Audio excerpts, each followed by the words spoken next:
Buenos dias! Magandang umaga sa inyong lahat. We're here now sa bahay ng aking kaibigan, kapinsan at nananatiling magaganda pa rin pala ng mga kamag-anak ko rito na nadatnan ko dito sa Samar. I was actually expecting medyo matatanda na sila ng konti. But I was surprised. They're still beautiful. Paparating na ako sa pamamahay nila. At alam mo naman yung isa kong pinsan ay galing ng US of A, ang isa naman ay galing ng Saudi Arabia, at ang iba naman ay galing ng Europe, hindi na kailangan pansinin kung saan galing.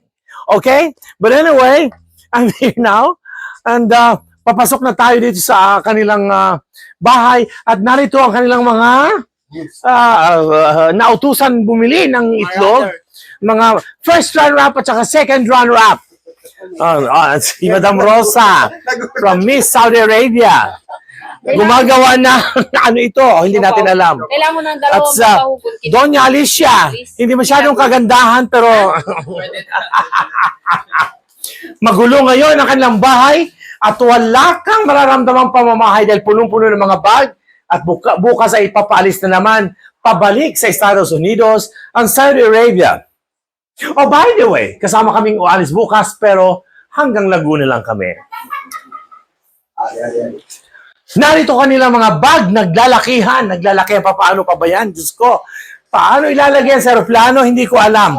Ang mahalaga, gagawa sila ng quick ngayon, or I don't know what's the quick? Pero nandito ngayon si Mrs. Abunales, bagong paligo, nainitan lang. Abunales ka ba o ano? Mrs. Sarong. Mrs. Sarong. At nakita mo yung kusina nila, how busy it is for how many days? Since they arrived. Kaya medyo busy ang kusina sa baking, sa kung ano nung luto, mga budigon, suman lahat, mga cake. Mabuti nila, may oven sila. May oven sila at ready.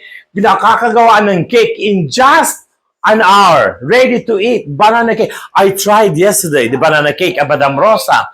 It was very good. At what kind of the nuts? Walnuts pa. Diyos ko, patawarin pa. From the USA pa ang mga nuts. And look, the pantry. The pantry is full.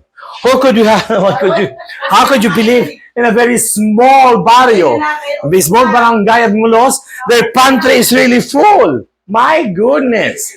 Anyway, we would like to thank you and everything is okay and I'll see you soon.